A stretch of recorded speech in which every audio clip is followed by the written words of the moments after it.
अस्सलाम वालेकुम दोस्तों, welcome to my YouTube channel.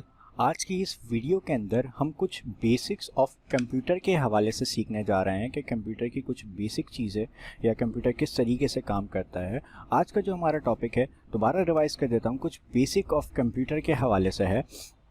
अच्छा जी, बेसिक ऑफ कंप्यूटर के अंदर सबसे पहले हमें ये पता होना चाहिए कि कंप्यूटर क्या होता है, लेकिन इस टॉपिक को हम इंशाल्लाह नेक्स्ट वीडियो के अंदर कवर कर लेंगे। लेकिन मैं फ़िलहाल अभी आपको कंपोनेंट्स ऑफ कंप्यूटर के हवाले से बात कर रहा हूँ कि कंपोनेंट्स ऑफ कंप्यूटर किन चीज़ों से मिलकर बनता है। 4 मेन कंपोनेंट्स हमारे पास होते हैं कंप्यूटर के, जिसमें से हमारे पास सिस्टम यूनिट होता है जिसको हम नॉर्मली CPU के नाम से जानते हैं, ठीक है। और दूसरा जो हमारे पास एक चीज़ होती है वो हमारे पास होता है डिस्प्ले यूनिट, जैसे LCD हो सकता है या हमारे पास प्रोजेक्टर हो सकता है, ठीक है। फिर आपके पास कीबोर्ड आ जाता है और माउस आपके पास आ जाता है, ठीक है। नेक्स्ट स्लाइड के अंदर चलते हैं। नेक्स्ट स्लाइड के अंदर हम यहाँ पर डिस्कस कर रहे हैं CPU के हवाले से, यानी सिस्टम यूनिट के हवाले से, ठीक है। अच्छा, सिस्टम यूनिट ये आपके सामने दिख रहा है, ठीक है। इसको हम नॉर्मली CPU भी कहते हैं, जिसका मतलब होता है सेंट्रल प्रोसेसिंग यूनिट, ठीक है।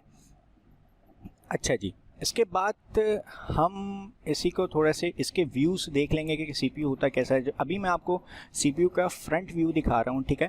फ्रंट व्यू के अंदर आपको यहाँ पर स्टार्ट बटन देखने को मिल जाएगा, ठीक है। और इसी के साथ नीचे आपको कुछ पोर्ट्स देखने को मिल जाएगी, जो कि USB और हेडफोन्स वगैरह या माइक वगैरह आप यहाँ पर ईजीली अटैच कर सकते हैं।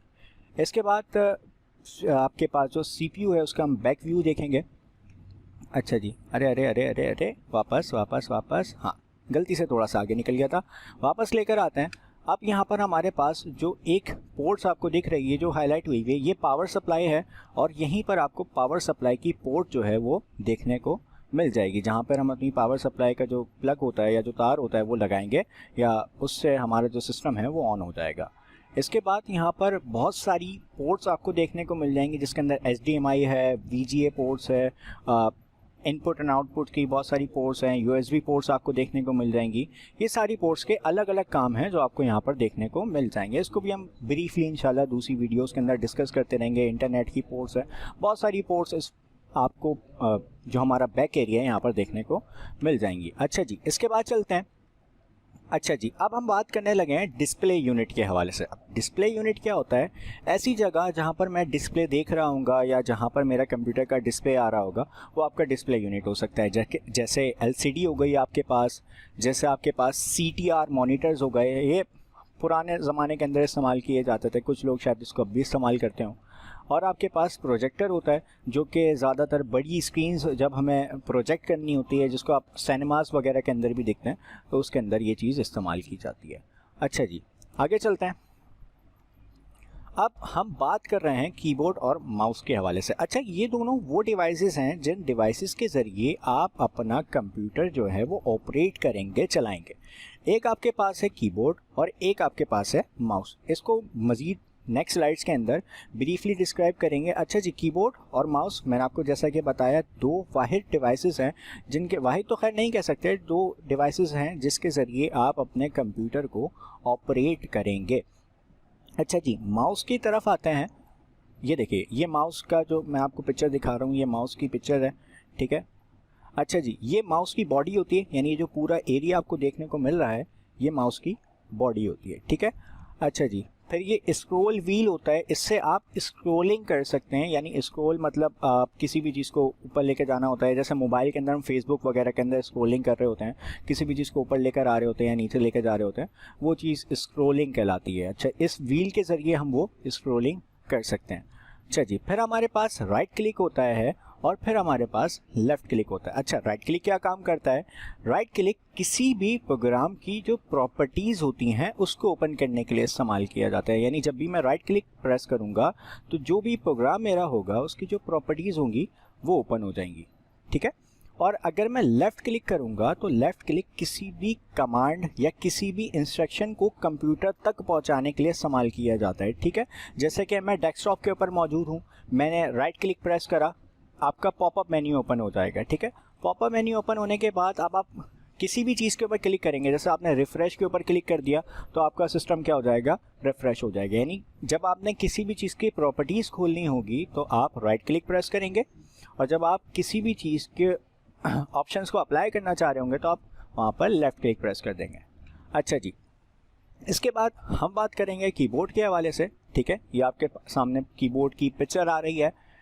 ठीक है, अच्छा, ये आपका जो एरिया होता है, यानी ये जो रेड कलर का आपके पास मार्क बना हुआ आ रहा है, ये आपके पास अल्फ़ा न्यूमेरिक और इसी के अंदर कमांड कीज़ भी होती हैं। यानी इसके अंदर अल्फ़ाबेट्स भी होते हैं, इसके अंदर न्यूमेरिक कीज़ भी होती हैं और इसके अंदर कमांड कीज़ भी मौजूद होती हैं। ठीक है, ये आपको विंडो कीज़ होती है, ये आपकी कंट्रोल होता है, ऑल्ट होता है, स्पेस बार आ गई, फिर आपकी ये सारे अल्फ़ाबेटिकल कीज़ आ गई और ये न्यूमेरिक कीज़ आपके पास आ गए, और सिंबल्स, बैक स्पेस वगैरह, टैप वगैरह, कैप्स लॉक, ये सारी चीज़ें आपको देखने को मिल जाएंगी। ठीक है, सेकंड चीज़ हमारे पास फंक्शन कीज़ मौजूद होती हैं। फंक्शन कीज़ का काम क्या होता है, डेजिग्नेटेड हर कीज़ किसी ना किसी फंक्शन के लिए इस्तेमाल की जाती है। जैसे F1 है, अगर आप F1 प्रेस करते हैं तो आपको कंप्यूटर हेल्प मोड पर चले जाते हैं, यानी हेल्प वगैरह के ऑप्शंस आपके पास खुल जाते हैं।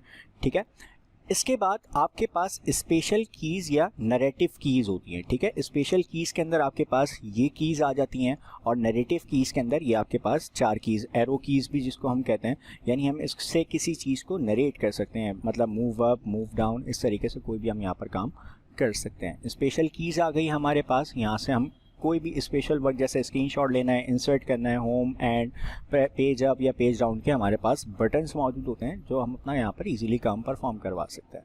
अच्छा जी, 4th चीज़ हमारे पास मौजूद है न्यूमेरिक कीज़। न्यूमेरिक कीज़ क्या होती हैं, कोई इतनी ज़्यादा मेहनत वाली या कोई भी इतनी ज़्यादा मुश्किल चीज़ नहीं है जिसको समझाने की ज़्यादा ज़रूरत पड़ेगी।